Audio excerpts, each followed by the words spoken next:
This morning we share two brief but powerful passages from the larger narrative of our faith. One from the New Testament letter of 1 Peter, and one from the Old Testament story of Esther. Although they come from very different times and places, both remind us of God's care and the courage we are called to in living it out our faith through service. The book of Esther is set during the time when the Jewish people lived under Persian rule. Esther, a young Jewish woman, unexpectedly became queen. When a royal decree was issued to destroy the Jewish people, Esther faced a life-altering choice. She could remain silent and safe in the palace, or she could risk her life by speaking to the king on behalf of her people. Her cousin Mordecai urged her not to remain quiet, reminding her that perhaps she had been placed in this position for just such a time as this. With great courage, Esther chose to act. She approached the king, revealed her Jewish identity, and advocated for her people. Her bravery changed the course of their story, delivering them from destruction and showing what faithful service can mean in a moment of great risk. Esther chapter 4, verse 14. For if you keep silence in such a time as this, relief and deliverance will rise for the Jews from another quarter. But you and your families will perish. Who knows? Perhaps you have come to royal dignity for just such a time as this.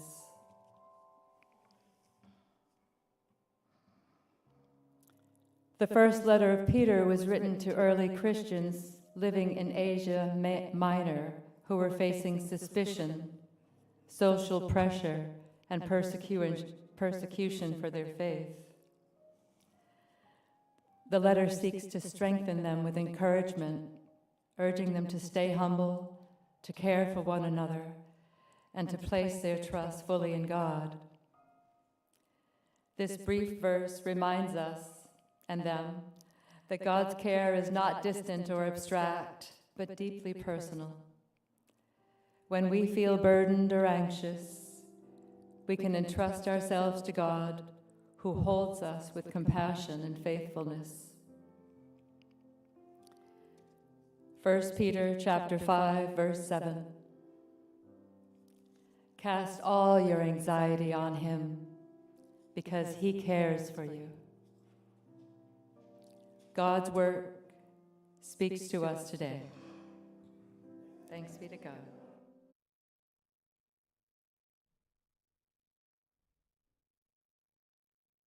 Morning, church. Oh, you can do better than that. Good morning, church. There we go. I am so excited to get the opportunity to come and share my stone of faith with you guys. As you heard from Sue Ellen, my name is Katherine McCormick, and I am new-ish on staff here as the church administrator. I started back in July, but I'm not here as church administrator this morning.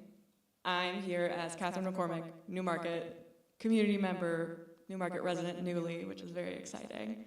That being said, let me start today by telling you just a little bit about my dad. So when I started middle school, my dad immediately started serving in the middle school ministry so that he could be serving in the place that I was learning. And so he had this group of 6th grade boys who were sometimes more trouble than boys. And every Sunday morning, he showed up to sit with them.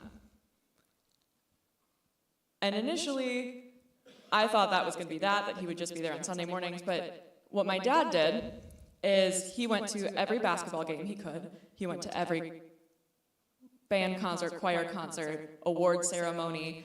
Anything he could possibly go to for these boys, he did. He took them to laser tag. He invited them into our home. And so right away, from the time I was like officially sentient, I got to watch my dad take service and make it that much bigger. And then I got to watch him do it after they left him. After he was no longer their small group leader, after they moved on to high school, I watched my dad still go to those football games and basketball games. And even more recently, I watched him go to some of their weddings. So he never, ever stopped serving those boys. And that was like my first introduction to what it means to serve. But my dad never sat me down and he never told me, like, as somebody who serves in the church, this is how you do it. As somebody who serves in the church, you have to go above and beyond this, and this way. I just watched him do it. And I watched as, sorry, this is too short. I watched as he sat in some really, really nasty places. I watched as he got calls at 3 a.m. from boys that just couldn't sleep and needed a friend. I watched him get in the car to go pick up 2 wonderful friends of mine who got stranded on the side of the road after a prank gone wrong. And when one of his students called him late in the evening to say, hey, I don't know if I want to be here anymore, I watched my dad go, okay, well, let me be here with you, and sit with him and be present with him for as long as that student needed. And that was the first time that I saw my dad serve without fear and without hesitation. He didn't just commit to that Sunday morning. He didn't just commit to saying, yeah, I'm gonna sit with them and talk to them, and then I'm gonna send them on their way. He committed his whole life and his whole heart to serving where he decided he was gonna serve. And that was something that I caught from him. Growing up, I heard this all the time in church and from my parents, that the best lessons were caught, not taught. They were the things that you didn't necessarily... Oh, that was my phone. Oops. That the best lessons were the lessons that were caught, not taught. They were the things that no one ever told you to do, no one ever explained to you, but they were the things that you watched the people that you respect and the people that were serving you do. When I was 19, I got 2 tattoos, and one of them was in my dad's handwriting, and that was 1 Peter 5:7. As you heard earlier, that says, cast all your anxieties on the Lord, for the Lord your God cares for you. And that one was on the top of my foot.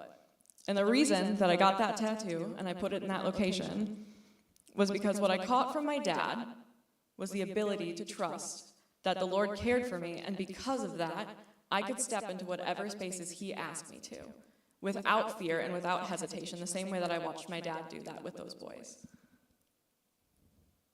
Now let me pivot for a second and tell you about my mom. My mom probably wore more hats than my dad did. She did so many things, and she never ever said no to somebody. Much to my dad's dismay, because sometimes it involved accidentally voluntelling him that he was building a photo booth for a women's event, which he did, but in all seriousness, I watched my mom just say yes to everything and do everything, and wherever she could serve, she would. And the best part was she always did it with so much joy. I never heard my mom complain about serving. I never heard her say that she didn't want to do it or that she didn't like the way it was being done. I never heard her tell me that whoever was in charge of whatever event was making her mad.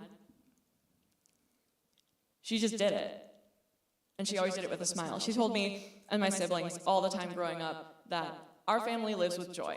And that meant Jesus first, others second, and yourself last. And that didn't mean not to care for yourself. It didn't mean if you were in crisis, you had to give that last bit that you couldn't even give away. It meant when you had something to give, do it. Whether that was time, whether that was money, whether that was clothing, food, whatever. When you had the ability to give it, you did. And my mom taught me that I should be tithing my time, just like I tithed my money. That second tattoo that I got when I was 19 is in my mom's handwriting. That one is on my collarbone, right above my heart. And I got that tattoo, Esther 4:14, the perhaps you were created for such a time as this. I got it so every morning that I looked in the mirror, I would remember that the call that God gave me was something I should do with joy. It was something that He designed me intentionally for. It was something that He created a space just for me to fill. What I caught from my mom, and what we learned from Esther, is that God has a purpose for us. And it's not always what we're expecting. God's purpose for us isn't something that we get to pick like a college major. Like He's created space for us to be. Now, we heard the story of Esther earlier, but I'm going to give us a little recap. Esther is a Jewish woman living in Persia, and one of the details we didn't get earlier is that the reason Persia needed a new queen, keyword new queen, is because the king has just banished the first one because she failed to appear before him. And that was a very big deal. You did not go before the king without an invite, and you did not say no to an invite that the king gave you. So the king rounds up all the women he possibly could in Persia, and he picked Esther to be the new queen from that. Another key thing that we don't necessarily get just by reading it earlier is that Esther did not want that position. She did not want to be there. She hated being there, actually. There are a lot of conversations that she and Mordecai have where she expresses that she does not want to do this. She doesn't know why she's doing it. She thinks there's been a mistake. And then,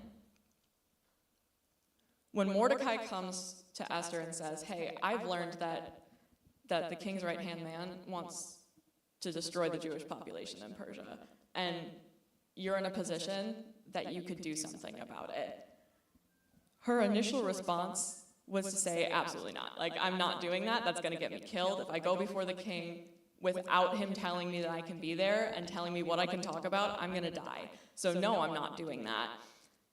And it's in that conversation that Mordecai tells Esther that she might have been created for such a time as this.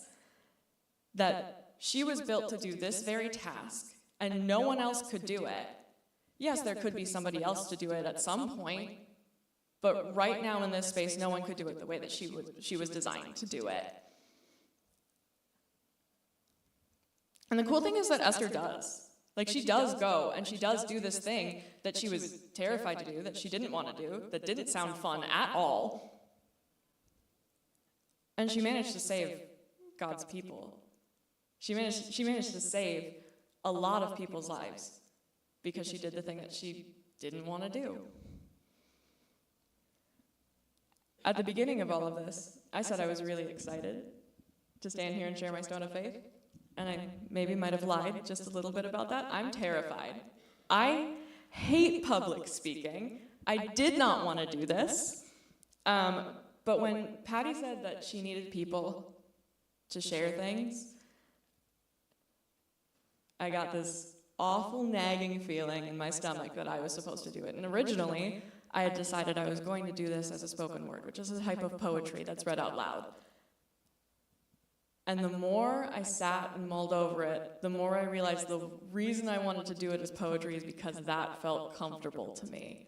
It felt comfortable to hide behind a poem and perform something rather than actually stand here and authentically share the stories and the thoughts I had about service.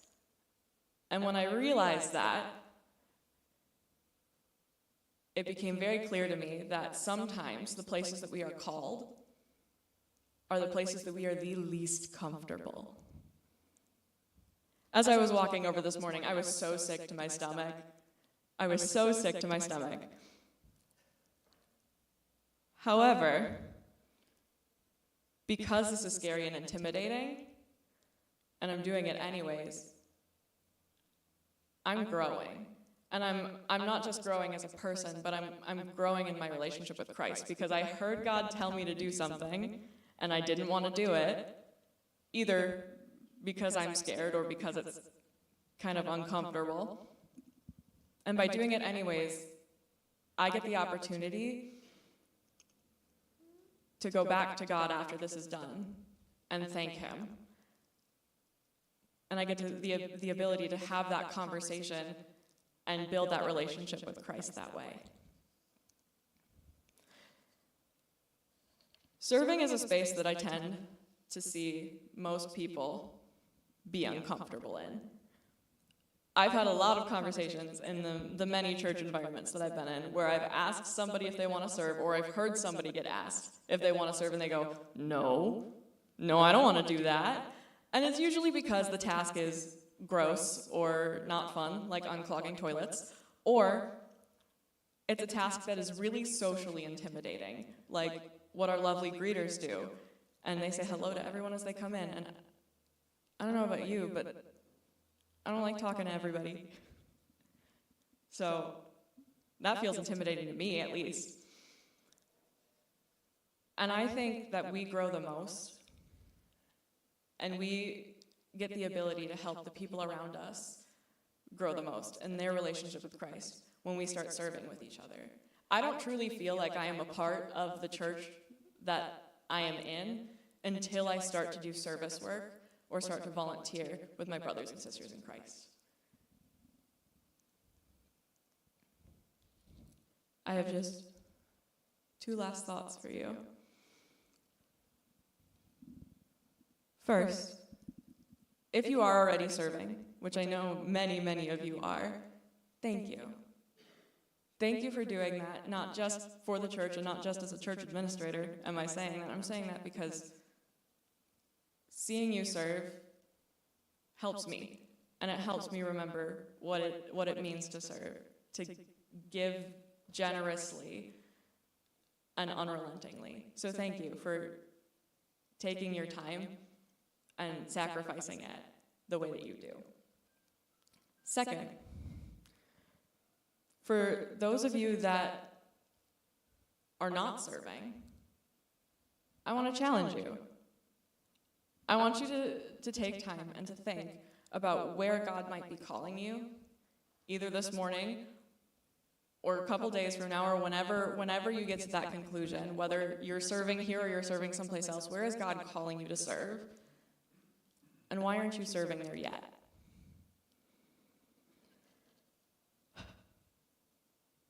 We made it. Thank you for giving me your time and your ears. And I hope that you all get the opportunity this week to experience God's purpose, whether it's through serving or whatever space God calls you into.